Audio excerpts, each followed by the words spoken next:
Ang araw ng kasal na siguro ang pinakamasayang araw para sa dalawang taong nagmamahalan. Ngunit paano kung sa mismong araw ng inyong kasal ay aminin niya sa iyo ang isang masamang sikreto? Tatanggapin mo pa ba siya o palalayain mo siya? Kung ganun, ay tunghayan mo ang istoryang ito na tiyak ay kapupulutan mo ng aral. Matagal na talagang may paghanga ang binatang si Arnold sa dalagang si Christina. Paano naman kasi ay sobrang bait nito at higit sa lahat ay biniyayaan ng kagandahan na parang isang diyosa. Ang ganda mo naman talaga, Christina. Kung ako ang magiging asawa mo, ay ibibigay ko sa iyo ang lahat. Mapasaya ka lamang. Sabi ng binata sa kanyang sarili. Ngunit isa lang naman ang kanyang pinoproblema. Guwapo naman si Arnold at higit sa lahat ay mayaman, pero hindi pwedeng mapa sa kanya ang kanyang hinahangaan dahil mayroon na itong kasintahan. Bakit kasi naunahan niya pa ako sa panliligaw sa'yo? Yan tuloy hanggang tingin na lang ako. Tingin ko naman ay mas maibibigay ko sa'yo ang pagmamahal na dapat sa'yo. Napapakamot na sabi ni Arnold sa kanyang sarili. Sa totoo lang ay matagal na silang magkaibigan at hindi niya lang maamin na meron talaga siyang paghanga sa dalaga. Hoy, Arnold, kanina ka pang titig dyan. Mukhang ang lalim ata ng iniisip mo. May problema ka ba? Natatawang sabi ng dalagang si Christina. Kasama nito ang kanyang nobyo na si Jaime na naging kaibigan na din ni Arnold. Oo nga pare, kanina pa kita nakikitang nakatitig dyan. Ano ba ang iniisip mo? Dagdag ni Jaime. Naku wala, tinatamaan lang ako ng antok. Saan ba tayo pupunta? At bakit isinama niyo pa ako? Yan tuloy, wala akong makausap. Sa totoo nga ay naiinggit ako sa inyong dalawa. Kailan kaya dadating ang babaeng para sa akin? Pagbibiro ni Arnold sabay tingin kay Christina. Nang dahil doon ay nagkatawanan sila. Ah, yan pala ang iniisip mo Arnold. Ngayon ay alam na namin. Basta maghintay ka lang sa tamang panahon ay kusa na rin ibibigay sa iyo ng Diyos kung sino ang para sa iyo. Sagot ni Christina. Hindi talaga maipaliwanag ng binata ang kanyang nararamdaman. Tuwing nakikita niya kasi ang dalawa na magkasama ay talagang nakakaramdam siya ng isang matinding pagkaselos. Ang nanay kasi ni Christina ang may gustong makasama ka. Wala atang tiwala sa akin eh. Tuwing may pupuntahan kami ay palaging sinasabi nito na isama ka namin dahil matagal ka na daw niyang kaibigan. Natatawang sabi ni Jaime. Nang dahil doon ay napakunot ang noo ng dalaga nang dahil sa sinabi ng binata. Ewan ko ba dyan kay nanay? Masyado akong inaalagaan. Sa bagay, ako ang kanyang nag-iisang anak na babae. Nakangiting sabi ni Christina. Pumunta sila sa mall at kitang-kita ni Arnold ang paghahawak kamay ng dalawa. Talagang nasasaktan na ito sa kanyang mga nakikita nang bigla silang pumasok sa isang magandang restaurant. Doon ay umorder sila ng mga pagkain at kitang-kita ni Arnold na sinusubuan ni Jaime ng pagkain ng dalaga. Bakit ba kasi sumama pa ako sa kanila? Yan tuloy, puro selos ang nararamdaman ko. Pero alam ko naman na wala akong karapatan na magselos dahil wala namang kami ni Christina. Sabi ng binata sa kanyang isipan. Halos hindi na siya pansinin ng mga ito dahil libang na libang ang magkasintahan sa isa't isa. Sinama niyo ba ako dito para maging bantay niyo? Hindi niyo man lang ako kausapin? Pagbibirong sabi ni Arnold. Naku, pasensya ka na pare. Ganun lang talaga pagkasama mo ang taong mahal mo. Hindi mo na mapapansin ng ibang tao. Pagmamayabang ni Jaime. Huwag mo na nga inggitin pa si Arnold. Alam mo naman na kanina pang tulalayan. Saka iisip kung kailan dadating ang babaeng para sa kanya. Natatawang sabi ni Christina. Nang dahil doon ay dinaan na lamang sa tawa ng binata ang lahat ng sinabi ng dalawa. Kailangan niyang gawin ang bagay na ito upang hindi mahalata na mahal niya si Christina. Maya-maya lamang ay napagdesisyonan na nilang umuwi sa kani-kanilang bahay. Walang balak si Jaime na ihatid ang dalaga sa tirahan nito dahil kasama naman ito si Arnold. Pare, uuwi na ako ha. Sumakay na lang kayo ng jeep dahil magkaiba tayo ng dadaanan. Sabi ni Jaime. Sumakay na ito sa kanyang sakyan sabay nagpaalam sa dalawa. Ay naku, si paring Jaime talaga. Hindi pa tayo hinatid. Saglit lang naman ang pauwi kung may sakyan ka. paninira ni Arnold sa binata. Hayaan mo na, Arnold. Siguro ay may mahalagang lakad lamang siya. Sige na, tara na at baka gabihin pa tayo. Nagmamadaling sabi ng dalaga. Sumakay sila ng jeep at ilang minuto lamang ang lumipas ay nakauwi na sila. Tingin mo, Arnold, kumusta naman si Christina sa piling ni Jaime? Tanong ng nanay ng dalaga. Nako tita, ayun, hindi man lang kami hinatid pa uwi kahit may sariling sasakyan. Parang walang pagmamahal sa anak nyo. Pagkukunwaring biro ng binata. Itong si Arnold naman, baka may mahalagang lakad lamang siya. Pagdepensa ni Christina sa kanyang nobyo. Buti na lamang at pinasama kita sa kanila. Tingnan mo nga naman, hindi pa kayo hinatid pa uwi. Masama talaga ang kutob ko sa binatang yan. Inis na sabi ng matanda. Nang dahil doon ay sumaya ang puso ng binata sa paninira niya sa lalaki. Ito talaga ang gusto niyang mangyari. Ang paghiwalayin ang dalawa at ang maging masama ang tingin ng magulang ni Christina sa nobyo nito. Maya-maya lamang ay nagpaalam na si Arnold. Nang makarating ito sa kanilang bahay ay may kung anong saya siyang naramdaman. Mabuti na lang at hindi gusto ng nanay ni Christina si Jaime. Pero kung ako ang kanyang nobyo, tiyak na magugustuhan nila ako, sabi ng binata. Kinabukasan ng hapon ay muli niyang pinuntahan ng dalawa. Nakita ni Arnold na may kung anong pasa sa braso ang dalaga, kaya agad niya itong tinanong sa nangyari. Christina, ano namang nangyari sa'yo? At bakit may malaki kang pasa sa iyong braso? Nagtatakang tanong ni Arnold. Paano naman kasi ay nadulas ako kanina at tumama ang braso ko sa sahig? Sagot ng dalaga. Mag-iingat ka kasi mahal ko. Yan tuloy, nagkapasa ka. Pati lagi kang humawak sa braso ko para hindi ka madapa. Nag-aalalang sabi ni Jaime. Ang akala naman ni Arnold ay sinaktan ito ng binata, ngunit mali pala siya sa kanyang inaakala. Habang naglalakad sila ay nalaglag ang pitaka ni Arnold sa sahig.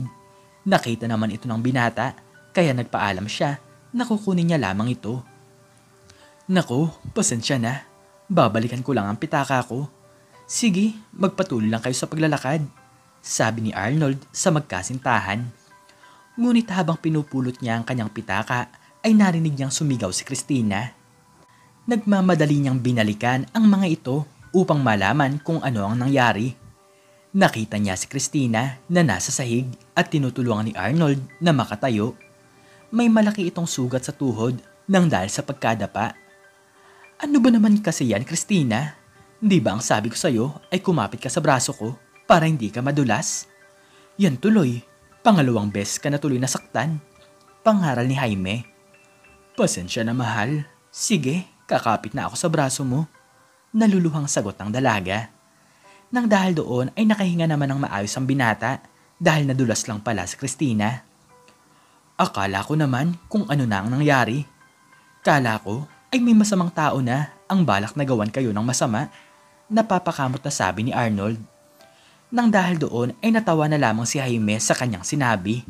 Lumuhod naman ito sa harapan ni Christina upang punasan ng panyo ang mga sugat nito.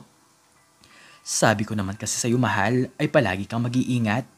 Alam mo ba na nasasaktan ako kapag nakikita kitang nasasaktan? Sabi ni Jaime kay Christina. Nang dahil doon ay sobrang pagkaselos muli ang naramdaman ng binata nang dahil sa kanyang mga nakikita. Pinasan pa ni Jaime sa likod ang dalaga dahil hindi ito makalakad ng maayos. Nang dahil doon ay hindi na sila dumiretso sa kanilang pupuntahan at hinatid na lamang ni Jaime si Arnold at Christina sa bahay ng dalaga. Pagkatapos sila nitong maihatid ay agad na umalis ang binata.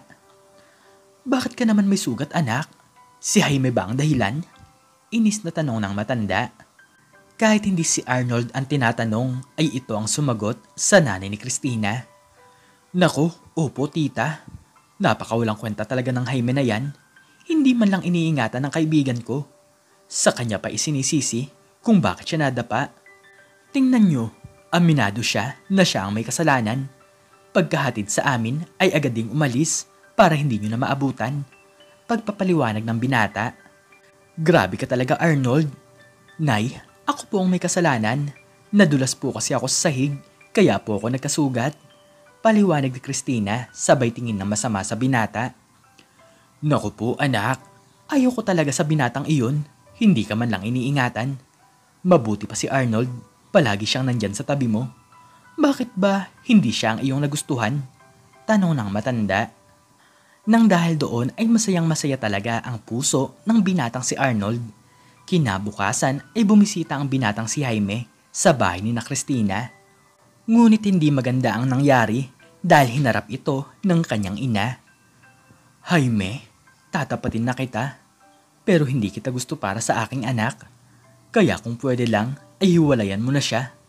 3 buwan na nga kayong magkarelasyon pero ngayon ko lang bibisita sa anak ko dahil nagkasugat siya.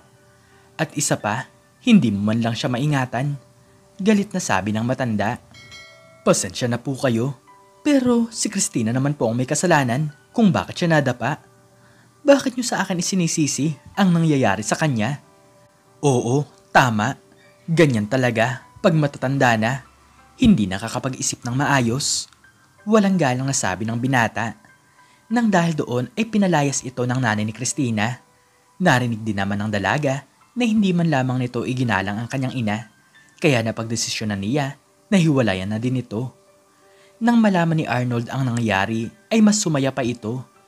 Lumipas ang 2 buwan ay nanligaw siya kay Christina.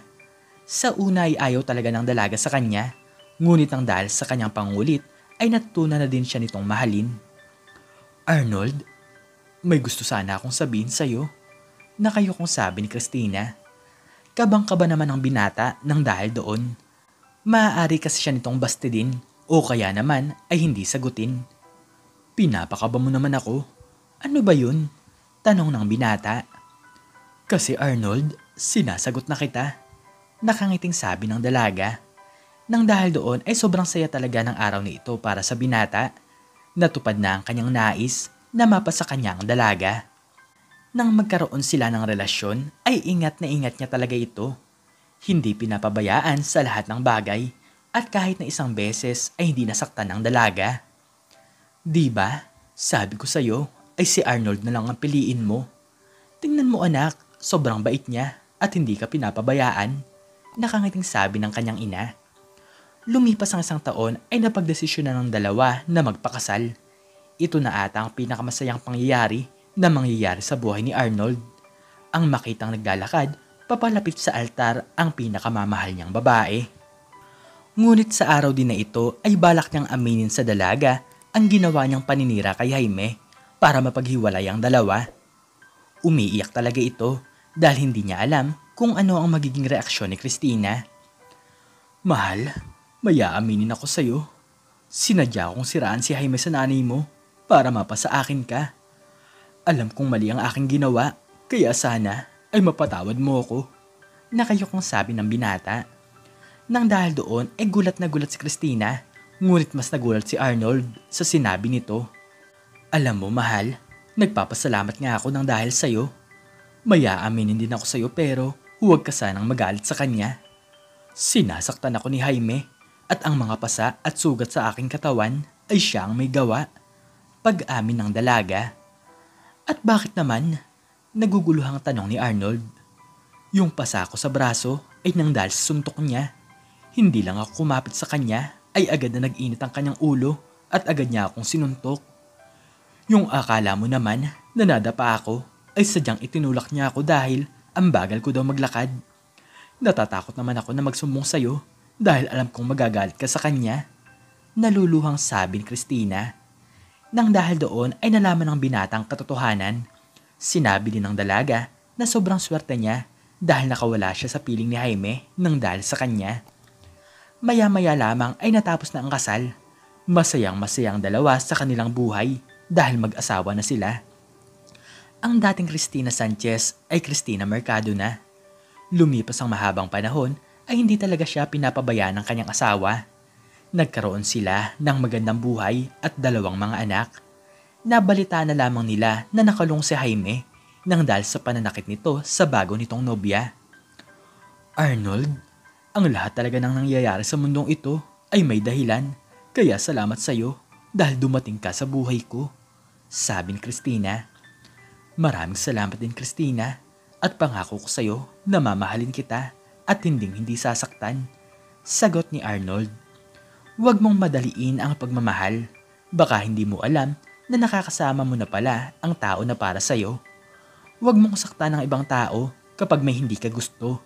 Bagkus ay kausapin mo sila para magkaintindihan kayong dalawa. Ikaw, anong natutunan mo sa istoryang ito? I-comment mo sa baba ang iyong natutunan. At hanggang dito na lamang po nagtatapos ang aking istorya at sana po ay nabigyan kayo nito ng magandang aral. Please like, share, and subscribe and click the notification bell para lagi kang updated sa mga bago kong istorya. Muli ay maraming salamat po at God bless us all.